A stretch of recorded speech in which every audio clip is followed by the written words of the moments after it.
This is the Hidden Killers podcast with Tony Brueski. Featuring former FBI Special Agent and Chief of the Counterintelligence Behavioral Analysis Program, Robin Dreeke. Mother-in-law from hell. That probably is a good way to describe Donna Adelson if you're on her bad side. She's now, of course, being charged with conspiracy, first-degree murder of her son and former son-in-law after his death several years back, just a few weeks after Charlie Adelson, her son, also convicted on those very same charges. How deep does this go, I think, is one of the big questions. How much control did mom have over her children, and how much of a ringleader was she for something like this to take place? Joining me to discuss, Robin Dreeke, retired FBI special agent. What's your take on all of the Adelson murder mess? It's an Adelson murder mess. That's exactly what it is. And the mother-in-law from hell, as you said, boy, it captures it.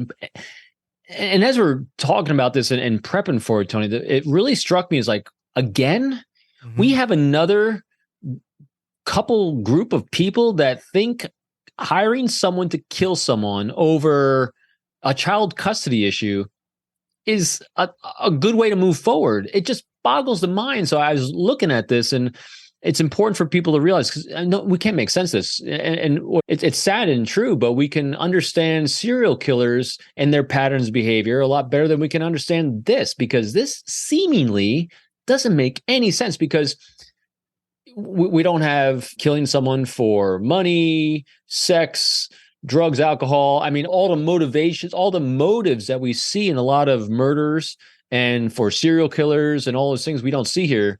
But what it really is at its core is domestic abuse, hardcore domestic abuse taken to that next level. So if we put that label on it, now it starts making a little more sense. And to your question, how deep does that go?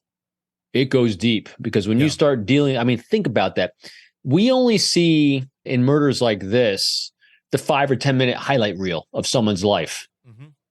What we're missing and we don't see is what led up to that, because as we've said numerous times, this is a life arc of behavior that's culminated in this person thinking a way to solve a problem of something that shouldn't be as traumatic as they've made it, of child custody issues.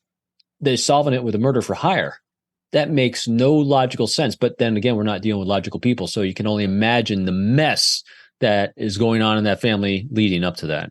Well, the fact that you have a whole family that seems to be involved in this, obviously, Charlie and his mom have been the only two that have been charged as of right now in terms of the family circle. We, of course, have the hitmen who've already been charged and convicted. The way that you have a family that is able to go along with an idea like this and think, oh, yeah, that makes total sense, a hit on someone, because that happens all the time in real life. It doesn't. It never happens. That's just not how the world works. But them all just think that we're not going to get caught for this. I mean, what is that? Is that just the narcissistic abuse and the narcissism of the mother that over the years of bringing up these children who are now adults, just, apple not falling far from the tree and their prism being very similar, but very much blinders on of we can get away with pretty much anything? Yeah. When you establish a pattern of what normal looks like in someone's life of crazy, it becomes part of that crazy. And again, not licensed psychologist here, so I don't want to talk out of term. But at the same time, though, we've mentioned it on one other case a while ago. You can kind of see some potential of what's called trauma bonding when you have domestic violence like this, which is most likely going on because that's what, when you're hiring someone to kill someone that you're related to, that's hardcore domestic abuse to its extreme. In order to get someone that's been abused along the way to not run away, is they do a thing called trauma bonding, where you get what cults do, where they love bomb you and they give you all the attention, and they slowly escalate the negative attention and the abuse that drives you away. And as they're walking away, then they love bomb you to bring you back in. And so they get you addicted to the feel good moments, rationalize in a way the bad moments. And so thereby you can cascade trauma bonding with bad problem solving, with rage issues, and you wind up with a mess like this. But I'd be interested in seeing how much of that was going on. I'd be curious, but I think it probably was. I'm wondering, will there be more members of this family facing charges in the near future? What are your thoughts on that?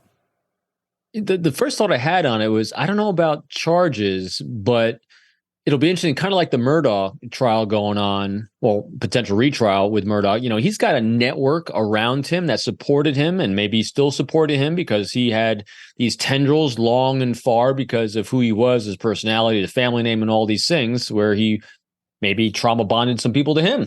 Sure. Or through his charismatic personality, whatever it is.